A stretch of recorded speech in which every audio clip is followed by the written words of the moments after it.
Hi friends, ఈ story కనుక మీకు నచ్చినట్టయితే లైక్, కామెంట్, షేర్, సబ్స్క్రైబ్ చేసుకోవడం మర్చిపోకండి. అలానే హై పాయింట్స్ ఇచ్చి ఈ స్టోరీకి మరింత రీచ్ వచ్చేలా చేయండి. డిఫెండ్లో పార్ట్ 24. భారమైన మనసుతో వికాస్ చేతిని పట్టుకుని కన్నీళ్ళని దిగమింగారు సత్యగారు. డోంట్ క్రై అమ్మా, అన్నయ్య మళ్ళీ వస్తా అన్నాడుగా అని ధైర్యం చెప్పాడు. కానీ వికాస్కి కూడా బాధగానే ఉంది. ఇద్దరు రామలక్ష్మణులుగా ఎంతో కలిసిమెలిసి ఉండేవారు. సత్యగారు కూడా ఇద్దరికి తప్పులు చెప్తూ ఉన్నతంగా పెంచారు. కేశవ్కి ఎప్పుడు డబ్బు, పేరు, ప్రతిష్టలు ముఖ్యం కాబట్టి వాళ్ళని గాలికి వదిలేసి దేశాలంతా తిరిగేవాడు. భర్త కష్టపడేది కూడా తమ గురించి అనుకుంటూ సర్దుకుపోయేవారు సత్య. అందుకే కేశవ్తో ఎప్పుడూ చొరవలేదు ఇద్దరికి. మిస్ యూ విరాట్ అని మౌనంగా అనుకున్నాడు వికాస్. ఇంతలో కేశవ్ బయటకు రావడంతో, ఎలా ఉంది నా పెద్ద కొడుకు దెబ్బ అని వ్యంగ్యంగా అడిగారు Satya. I will kill you. నీ చావు చూశాక ప్రశాంతంగా చనిపోతాను. అప్పటి వరకు నువ్వు ఇలా కుళ్ళిపోయి ఏడవడం నా కళ్ళతో చూడాలి కేశవ్. నేను ప్రతి కన్నిటి చుక్కకి వడ్డీతో సహా లాగేసి చస్తానని కసిగా అన్నారు. మరుక్షణం ఆవిడ జుట్టు పట్టుకోవాలని ముందుకు వచ్చేలోపు, డోంట్ యూ డేర్ అన్నాడు వికాస్ ఎర్రబడిన కళ్ళతో. వాడొచ్చాడు కదా అని విర్రవీగుతున్నారు ఇద్దరు. ఈ క్షణం తప్పించుకోవచ్చు, బట్ విరాట్ రావాల్సింది ఇక్కడికి. వాడి జుట్టు నా చేతిలో ఉంది, సో ఎక్కువగా ఊహించుకోకండి ఇద్దరని ఆవేశంగా చెప్పాడు. Let's see. బ్లాక్మెయిల్ చేస్తూ ఎన్ని రోజులు మమ్మల్ని నీ గ్రిప్లో పెట్టుకుంటావో చూస్తానని నవ్వుతూ చెప్పి తల్లిని తీసుకుని లోపలికి వెళ్ళాడు వికాస్. బయట జరుగుతున్న గొడవ తెలియని వాసవి అప్పుడే నిద్ర లేవడంతో, ఎలా ఉంది డార్లింగ్ అన్నాడు లాలనగా. ఛీ, నన్ను అలా పిలవకండని అసహ్యంగా చెప్పింది. కొత్తగా పిలవట్లేదుగా వాసవి అని అయోమయంగా అడిగాడు. అతను కూడా ఆంటీని అదే పిలుపుతో మాట్లాడుతున్నాడు. నాకు వికారంగా ఉంది, నా పేరు పెట్టి పిలవండని విసుగ్గా చెప్పింది. వాడిది మదపిచ్చి, నాది ప్రేమ. డిఫరెన్స్ కనిపించట్లేదా అని అరిచాడు ఒక్కసారిగా. వికాస్ అరుపుకి బెక్కి చచ్చిపోయి, నా ఒపీనియన్ మాత్రమే చెప్పాను, తప్పుగా అనుకోకండని లో వాయిస్తో చెప్పింది. బలంగా ఊపిరి తీసి వదిలిన అతను ఆమెని హత్తుకుంటూ, డోంట్ కంపేర్ డార్లింగ్. నా లవ్ నీ గురించి ప్రాణం వదిలేయడానికైనా సిద్ధపడేంత గొప్పది. నీచులతో పోల్చి నన్ను తక్కువ చేయకని చెప్పాడు బాధగా. ఐఎమ్ సారీ వికాస్ గారు, నా ఉద్దేశం అది కాదు. Okay, leave it darling. నాకు ఇక్కడ డ్రెస్సెస్ లేవు, ఫ్రెష్ అవ్వాలి అంది. ఫోర్ హెడ్ చెక్ చేసిన అతను నెక్ దగ్గర చేయి పెట్టగానే వేడి తెలియడంతో, బాత్ వద్దురా, డ్రెస్ చేంజ్ చేసుకో చాలని చెప్పాడు. నేను ఆన్లైన్ ఆర్డర్ పెడతానని ఫోన్ ఓపెన్ చేయడంతో, అప్పుడే మెయిడ్ లోపలికి వచ్చి మీ డ్రెస్సెస్ కబోర్డ్లో ఉన్నాయని చెప్పమన్నారు సార్ అంది వినయంగా. మరుక్షణం కబోర్డ్ ఓపెన్ చేసిన వికాస్కి suits, royal shirts, trousers, menswear మొత్తం ఉండటంతో మరొక కబోర్డు ఓపెన్ చేసేసరికి వెస్ట్రన్ వేర్ మొత్తం ఉన్నాయి అందులో. చీ, ఇలాంటి బట్టలు నేను వేసుకోను. అబ్బాయి మనసు చెదిరి ఒకసారి ఆ డ్రెస్సెస్లో వాసవిని ఊహించుకున్న వికాస్ కళ్ళు జిగేలనడంతో, ట్రై చేయొచ్చుగా డార్లింగ్ అన్నాడు. ఈ విషయంలో ఇబ్బంది పెడితే పళ్ళు రాలగొట్టేస్తాను వికాస్ గారు అంది. అంత దూరం వెళ్ళకలే, నేను జస్ట్ సలహా ఇచ్చానంతే. 10 minutes ఉండు, ఆర్డర్ చేస్తానని చూడీస్ డెలివరీ పెట్టాక బ్యాండేజ్ చేంజ్ చేయడం మొదలెట్టాడు. షోల్డర్ చిన్నగా మూవ్ అవుతున్న భరించలేని నొప్పిగా అనిపిస్తుంటే, డ్రెస్ నేను చేంజ్ చేయనా అన్నాడు. ఫస్ట్ వాష్రూమ్కి వెళ్ళాలి వికాస్ గారు. హ్యాండ్ మూవ్ అవ్వకుండా బ్యాండేజ్ వేసేసి డ్రెస్ కట్ చేయండి అంది. బాత్ వద్దని చెప్పానుగా డార్లింగ్, ప్లీజ్, నాకు ఇరిటేషన్గా ఉందని చెప్పి వికాస్ కళ్ళు మూసుకున్నాక టాపు చించి పక్కన పడేసి లోపలికి వెళ్ళింది. జాగ్రత్తగా బాత్ కంప్లీట్ చేసుకొచ్చేసరికి డ్రెస్ పట్టుకుని రెడీగా ఉన్నాడు అతను. ఏడుపుని బిగపడుతూ అతని వైపు చూసింది వాసవి. నాకు ఇలా జరిగితే నువ్వు చూసుకోవా? చిన్నదానికి ఏడుపేంటి వాసవి అన్నాడు లాలనగా. కలలో కూడా మీకేం జరగకూడదు, ఇంకెప్పుడు అలా మాట్లాడకండి అని చెప్పి నీరసంగా బెడ్పై కూర్చుంది. బ్రేక్ఫాస్ట్ తినిపిస్తాను రా అంటూ ఎత్తుకుని డైనింగ్ టేబుల్ దగ్గర కూర్చోబెట్టడంతో వాళ్ళిద్దరిని బయటికి వెళ్తూ చూసిన కేశవ్ పెదవులపై క్రూరమైన నవ్వు వచ్చింది. నాకు ముద్దు పెడతాడా, నాకు ముద్దు పెడతాడా, వీడబ్బా నాకు ముద్దు పెడతాడా అని పెదవుపై ఘాటును చూసుకుంటూ ఫ్రస్ట్రేషన్తో అరిచింది వరేణ్య. ఇంతలో సునంద గారు తలుపు కొట్టడంతో బల్లి కనిపించిందమ్మా అని విసుగ్గా చెప్పింది. ఇక్కడ ఏమైంది వరు? కండచీమ కండం లాగేసింది అని తన పెదవిని కవర్ చేసుకోవాలని చూసింది. అయ్యయ్యో, జాగ్రత్తగా ఉండాల్సింది కదా. వెన్న తీసుకొస్తానాగని వంటిట్లోకి వెళ్ళడంతో అప్పటికే తన శేఖర్ గారు తన ప్లాన్ చెప్పగానే ఆనందంతో హైఫై ఇచ్చింది వరేణ్య. ఐఎమ్ సారీరా, ఇప్పటికే చాలా లేట్ చేసి నీకు బాధనిచ్చానని అపాలజీ చెప్పారు. లీవ్ ఇట్ డాడీ, ఓపిక కూడా కొన్నిసార్లు మంచిది కాదని మీ నుండి నేర్చుకున్న లెసన్. ఇకనైనా అమ్మని త్వరగా మార్చేయండి అని బలవంతపు నవ్వుతో చెప్పి ఆవిడ తెచ్చిన టిఫిన్ని తిరస్కరించి కాలేజ్కి స్టార్ట్ అయింది. అందరికన్నా ముందు వచ్చిన వరేణ్య క్యాంటీన్లో కూర్చుని రానివ్వు చెప్తాను వాడి పని. నా పర్మిషన్ లేకుండా లిప్స్ని నలిపడేశాడు. డైరెక్ట్ అటాక్లా కిస్ చేసేశాడు. ఈరోజు ఆ కాట్రాజ్ అయిపోయాడు నా చేతిలోనని కోపంగా అనుకుంది. స్వప్న రాకతో రాకెట్లా ఆమె దగ్గరికి వెళ్ళి ఎక్కడ నీ అన్నయ్యని ఆవేశంగా అడిగింది.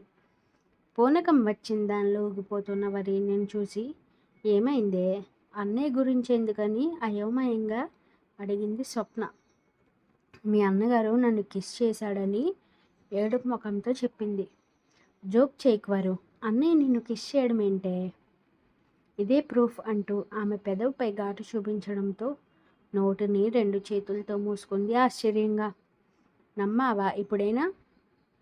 ఆమెని పక్కకి లాక్కెళ్ళిన స్వప్న చిన్నగా పెదవి తడుముతూ నిన్నెందుకు కిస్ చేసేడే అంటూ షాకింగ్గా అడిగింది. నిన్న బాధపడుతున్నాడని ధైర్యం చెప్పాలనుకున్నాను.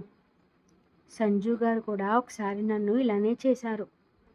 అన్నయ్య నీకో ఫియాన్సీ కాబట్టి తప్పులేదు, కానీ విరాట్ నాకేం కాడు. ఆ క్షణం హెచ్చించిన గుండె చప్పుడుకి మాటను ఆపేసింది వరేణ్య. సంజు మాటలు రీళ్ళ స్వప్న బుర్రలో గిర్రం తిరుగుతుంటే అన్నయ్య ఇప్పటి వరకు ఎవరిని టచ్ కాదు కదా, తన కంటి చూపు కూడా ఎవరిపై నిలుపలేదు వరు. హీ లవ్స్ యూ అనుకుంటా అంది. ఆమె మాటకి మనసు రెక్కల మాదిరి విహరిస్తుంటే ఆ ఫీలింగ్ ఏంటో అర్థం అవ్వక ఏం మాట్లాడుతున్నావు శాండీ అంది. విరాట్ సార్ నన్ను లవ్ చేయడం ఏంటని విసుగ్గా అడిగింది. కిస్ చేశాడంటే అదే కదా అర్థం. నాకు మ్యారేజ్పై ఇంట్రెస్ట్ లేదు, లవ్పై అసలు నమ్మకం లేదు. మిస్బిహేవ్ చేయొద్దని వార్నింగ్ ఇవ్వాలనుకుంటున్నాను. ఓవర్గా థింక్ చేయకు, పద వెళ్దాం అంది. ఇద్దరి మాటలు చాటను విన్న 2 కళ్ళు మరో క్షణం ఎరుపు రంగుని సంతరించుకున్నాయి. మా అన్నయ్య పూణే వెళ్ళాడు వరు. ఓహ్, నేను ఆయనతోనే తేల్చుకుంటా. ఇంతకీ ఈ సమీర్ ఎక్కడని అడిగింది వరేణ్య. వాడికి పార్టీ ఇవ్వలేదని కోపం వచ్చింది. కాలేజీకి రాలేదు అండ్ కాల్ చేస్తున్నా లిఫ్ట్ చేయట్లేదని చెప్పింది శాండీ. పార్టీ పిచ్చోడని తెలుసుగా పాప, డిన్నర్కి ఇన్వైట్ చేసి పంపే సరిపోద్ది. వాడొక్కడికి ఇస్తే రానని ముందే చెప్పాడు. అమ్మలో పర్మిషన్ అడిగాను. గెస్ట్ హౌస్లో అరేంజ్మెంట్స్ చేస్తానని చెప్పింది. ఈరోజు ఈవినింగ్ వచ్చేవారు అని చెప్పింది స్వప్న. నీకే క్లాస్లో కూడా అందరినీ ఇన్వైట్ చేస్తాను వరు. నో అనకు, షార్ప్ ఈవినింగ్ 6కి మా ఇంటికి వచ్చేయమని చెప్పింది. నో చెప్పాలనుకుంటుంది, బట్ స్వప్న వచ్చేంత వరకు బ్రతిమాలుతుందని తెలిసి వస్తానని చెప్పి లెక్చరర్ రాగానే సైలెంట్ అయ్యారు ఇరువురు. ఇంటికి వెళ్లే ముందు అందరికీ చెప్పడంతో విరాట్ పోయిన భయంతో 5గురు నో అనిస్తే పార్టీపై పిచ్చితో మిగిలిన 30 మంది ఎస్ అన్నారు. టైం అండ్ అడ్రస్ చెప్పి శాండీ ఇంటికి స్టార్ట్ అవడంతో ఫైనల్లీ కాల్ లిఫ్ట్ చేసిన సమీర్ ఆనందపడిపోయి రెడీ అవ్వడానికి సెలూన్ దారి పట్టాడు. అమ్మ, శాండీ పార్టీ ఇస్తానంది, వెళ్తున్నానని లాంగ్ ఫ్రాక్ తీసుకుంటూ చెప్పింది. ఒప్పుకోను, అలాంటి పార్టీలకి ఆడపిల్లలు వెళ్ళకూడదు. అక్కడ ఆల్కహాల్ ఉండదమ్మా. తను ఒక అమ్మాయి, మాతో 20 మంది ఆడవాళ్ళు ఉంటున్నారు. నువ్వు భయపడాల్సిన పని లేదని బాత్ చేశాక హెయిర్ ఆరబెట్టుకుని సైడ్ పార్టీషన్ తీసుకుని క్లిప్ పెట్టాక రెడీ అయ్యి శాండీ ఇంటికి స్టార్ట్ అయింది వరేణ్య. ఉదయం నుండి హీ లవ్స్ యూ అనే పదం ఆమె చెవుల్లో మారుమ్రోగుతూ మనశ్శాంతి లేకుండా అయ్యింది పాపకి. వరు, ఎందుకు ఇంత డిస్టర్బ్ అవుతున్నావే? శాండీ నార్మల్గా చెప్పిందంతే, అంతకు మించి ఏం లేదు. ఓవర్గా ఆలోచిస్తే నీ మనసే అదుపు తప్పేది. అదంతా మంచిది కాదు. అతను జస్ట్ లెక్చరర్, నువ్వు స్టూడెంట్. కనిపిస్తే కనుక వార్నింగ్ ఇచ్చి వదిలే అని తనని తానే తిట్టుకుంటూ ఫేర్ ఇచ్చి ఆటో దిగింది. వరేణ్య లోపలికి అడుగు పెట్టేసరికి విరాట్ బయటకు రావడంతో అతన్ని చూసి బొమ్మలా నిలబడిపోయింది వరేణ్య. ఆమెను చూడకుండా బైక్ స్టార్ట్ చేసుకుని వెళ్ళిపోవడంతో హౌ డేర్ హిమ్, నేను అడగాలనుకుంటే పట్టించుకోకుండా వెళ్ళిపోతున్నాడు ఇడియట్ అని తిట్టుకుంటూ లోపలికి వెళ్ళింది. అప్పటికే శాండీ రెడీ అవడంతో ఎలా ఉన్నవ్వరు అన్నారు వాణిగారు. ఐఎమ్ గుడ్ ఆంటీ, మీరెలా ఉన్నారు? చాలా బాగున్నాను. గెస్ట్ హౌస్లో అరేంజ్మెంట్స్ చేయించాను, జాగ్రత్తగా పార్టీ చేసుకుని వచ్చేయండి అని చెప్పారు. షూర్ ఆంటీ, శాండీ వెళ్దామా అంది. బాయ్ అమ్మ అంటూ హగ్ ఇచ్చి కారులో కూర్చోవడంతో ఈ సమీర్ ఎక్కడే అని అడిగింది వరేణ్య. ఇక్కడ. డ్రైవర్ ప్లేస్లో కనిపిస్తున్న అతను చూస్తూ నువ్వేంటి డ్రైవర్ అంది వరేణ్య. ప్రిన్సెస్ లాంటి అమ్మాయిల గురించి డ్రైవర్ ఏంటి, ఏమైనా అవ్వచ్చని డ్రామాటిక్గా అన్నాడు. ఆపరా బాబు పులిహోర రాజా. సి శాండీ, ఇలాంటి డైలాగ్స్ చెప్పడం ఒక ఆర్ట్, అది మీకు ఎవ్వరికీ లేదు. ఉన్న నన్ను ఎంకరేజ్ చేయండి అని చెప్పాడు. ఫస్ట్ రోజు చూసి డ్రైవ్ చేయకోతి అంటూ ఇద్దరూ మాటల్లో పడటంతో లుకింగ్ బ్యూటిఫుల్ గర్ల్స్ అన్నాడు సమీర్. పట్టించుకోకుండా ఫోన్ చూసుకుంటున్న ఇద్దరినీ చూసి కోపం వస్తుంటే స్పీడ్ మరికొంచెం పెంచాడు. అనుకున్న దానికంటే అందంగా కనిపిస్తున్న అరేంజ్మెంట్స్ని చూసి థ్యాంక్స్ అన్నయ్య అని మనసులో అనుకుంటూ లోపలికి వెళ్ళారు అందరూ. రకాల రకాల dishes with mocktails, light music, ఆ వాతావరణం తెలియని చిల్నెస్ ఇస్తుంటే ఒక్కొక్కరు పార్టీకి అటెండ్ అవుతున్నారు. After some time listen guys అని సమీర్ అరవడంతో అందరూ అతని వైపు చూశారు. పెళ్ళి వద్దు, ఎంజాయ్మెంట్ ముద్దు అనుకునే జనరేషన్కి నో నహి, పెళ్ళే ఇష్టం అని తొందరపడి సింగిల్ లైఫ్ నుండి మింగిల్గా మారుతూ ఎంగేజ్మెంట్ చేసుకున్న శాండీ పాపకి ఓహో వేసుకోండి అన్నాడు. స్టూడెంట్స్ అందరూ అరవడంతో ఏం చెప్పాలో తెలియక thank you all of you, invite చేసిన వెంటనే వచ్చినందుకు, ఎంజాయ్ యువర్ డిన్నర్ అంటూ చెప్పడంతో అందరూ ఫుడ్ సెక్షన్ వైపు కదిలారు. శాండీ, విరాట్ సార్ రాలేదు కదా? నో, అన్నయ్యకి వర్క్ ఉందని ఎక్కడికో వెళ్ళాడు. బ్రతికించావు అని డిన్నర్ కంప్లీట్ చేయడంతో డీజే స్టార్ట్ చేశాడు సమీర్. ఏంట్రా ఇది, ఇప్పుడు పార్టీ మోడ్ ఆన్ అవుతుంది చూడండి అని చలాకీగా ఉన్న అమ్మాయి చేపట్టుకుని డ్యాన్స్ స్టార్ట్ చేశాడు. వీడు సకల కళ వల్లబుడిలా ఉన్నాడు కదే.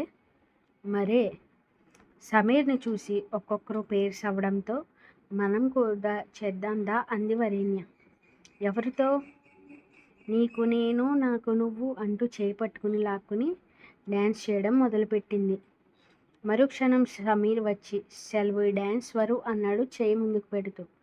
ఇక నా వల్ల కాదు వరు, వాడితో జాయిన్ అవ్వని శాండీ తప్పుకోవడంతో అతని చేతిలో చెయ్యి ఒక్క నిమిషంలో కలుస్తుందనగా మ్యూజిక్ ఆఫ్ అయ్యింది. ఎవడ్రా మ్యూజిక్ ఆఫ్ చేసిందని వెనక్కి తిరిగినందరికీ mister arrogant attitude lecturer sir కనిపించడంతో ప్రతి ఒక్కరూ మ్యూజియంస్లో స్టాచ్యూస్లా నిలుక్కుపోయారు. శాండీ, విరాట్ సార్ రాలేదన్నావు? నాకు కూడా తెలియదు, అన్నీ ఇక్కడ ఉన్నట్టు. టైం అండ్ ప్లేస్ మర్చి గుడ్ ఈవినింగ్ విరాట్ సార్ అన్నారు అందరూ. It's too late guys, weather change అయింది, గో టు యువర్ హౌసెస్ అన్నాడు గంభీరంగా. 9:30 లేట్నా అనుకుంటూ సీరియస్గా చూస్తున్న విరాట్కి ఎదురు చెప్పలేక కంగ్రాట్స్ శాండీ అని ఒక్కొక్కరు వెళ్ళిపోయారు కంగారుగా. అన్నయ్య, నువ్వెప్పుడు వచ్చావు? నిన్నెలా వదులుతా అనుకున్నావురా, ఇక్కడ మీరు చూసుకుంటారు, నువ్వు వెళ్ళి రెస్ట్ తీసుకో అన్నాడు. నేను వెళ్తాను శాండీ. ఓకే వరు, అన్నయ్య డ్రాప్ చేస్తాడు. విరాట్ వైపు కోపంగా చూస్తూ నో నీడ్, నేను వెళ్ళిపోతానని చెప్పడంతో మిస్ వరేణ్యతో మాట్లాడాలి, నువ్వు రెస్ట్ తీసుకో శాండీ అన్నాడు విరాట్. ఎవరి వైపు సపోర్ట్ చేసినా తనకే బ్యాండ్ పడుతుందని సైలెంట్గా లోపలికి జారుకుంది స్వప్న. విరాట్ని చూసి విసురుగా వెనక్కి జరగడంతో ఆమె చేతిని పట్టుకుని లాక్కున్నాడు విరాట్. బొంగరంలా తనకు అతుక్కుని ఇదే వద్దంటున్నా. నా పర్మిషన్స్ లేకుండా మీ టచ్చింగ్స్ ఏంటని కళ్ళు పెద్దవి చేస్తూ అంది. చేస్తా, సో వాట్ అన్నాడు ఆమె మీదకొస్తూ. దూరం పాటించండి సార్. ఇంత దూరం సరిపోతుందా అన్నాడు ఆమెని ఒంటి చేత్తో ఎత్తుకుంటూ తన రూమ్కి వెళ్తూ. నోవే, వదలండి నన్నని దారుణంగా గింజుకుంది పాప. రూమ్లో వదిలిన విరాట్ షర్ట్ రిమూవ్ చేస్తుంటే చిన్నగా కుటుకలు వేస్తూ పారిపోవాలని చూసింది. Door locked. బాల్కనీ నుండి దూకితే ఆర్తో దగ్గర అపార్ట్మెంట్ తీసుకుంటాను. 2 months కాలేజీకి రాకుండా నవల్స్ చదువుకుంటూ ఎంజాయ్ చెయ్యొచ్చు అన్నాడు. విరాట్ వెటకారపు మాటకి వరేణ్య ఒళ్ళు మండిపోవడంతో, ఏంట్రా నీ ఇష్టం వచ్చినట్టు మాట్లాడుతున్నావు? నా పర్మిషన్ లేకుండా ముద్దు పెట్టేసి అడగాలని వస్తే పట్టించుకోకుండా వెళ్ళిపోతావా అంటూ విరాట్ని కొట్టడం మొదలుపెట్టింది. కిస్ ఇంకా మర్చిపోలేదా అన్నాడు బ్రీతింగ్ వాయిస్తో. పగ పెంచుకోవాలని మర్చిపోలేదని తడబడుతూ చెప్పింది పాప. నా కిస్ రివర్స్లో ఇచ్చే అన్నాడు వరేణ్యని తను కదుముకుంటూ. అదేమైనా డబ్బులా అలా అడుగుతున్నారు? ఐ హేట్ దట్ అంది కోపంగా. పెట్టమని అడిగావు, అప్పుడెందుకు హేట్ చేయలేదే అన్నాడు ఐబ్రో రేస్ చేస్తూ. నేనెప్పుడు మిమ్మల్ని అడిగాను? డ్రామా చేయక అన్నాడు ఆమె ముక్కుని కురుకుతూ. నేను అడిగింది డ్రీమ్లో అని నాలుక ఖర్చుకుంది నిజం బయటకు వచ్చేయడంతో. అచ్చా, కోఆపరేట్ చేసినప్పుడు లేదా అన్నాడు. అది కూడా కలలో అని చెప్తూ. ఈ విషయం మీకెలా తెలుసు అంది ఆశ్చర్యంగా. నువ్వు చెప్పావు పొట్టిపిచ్చిక. నోవే, నేనెప్పుడు చెప్పలేదు నీకు. నీకెలా తెలుసు ఈ విషయం అని ఆవేశంగా అడిగింది. నీ డ్రీమ్కి వచ్చేది ఎవరే? నువ్వు. నాకెలా తెలియకుండా ఉంటుంది? బట్ డ్రీమ్ నాది కదా, అందులో వచ్చేది నేను కదా. అప్పుడు బాగున్న కిస్ ఇప్పుడెందుకు బాగోలేదని అడిగాడు పెదవుల వెనుక నవ్వుని దాస్తూ. నువ్వు నన్ను కన్ఫ్యూజ్ చేస్తున్నావు విరాట్. డ్రీమ్ నీదేనా, అందులో వచ్చేది నేనే కాబట్టి ఎవ్రీ సిచ్యువేషన్ నాకు గుర్తుంది అన్నాడు తాపీగా. What next?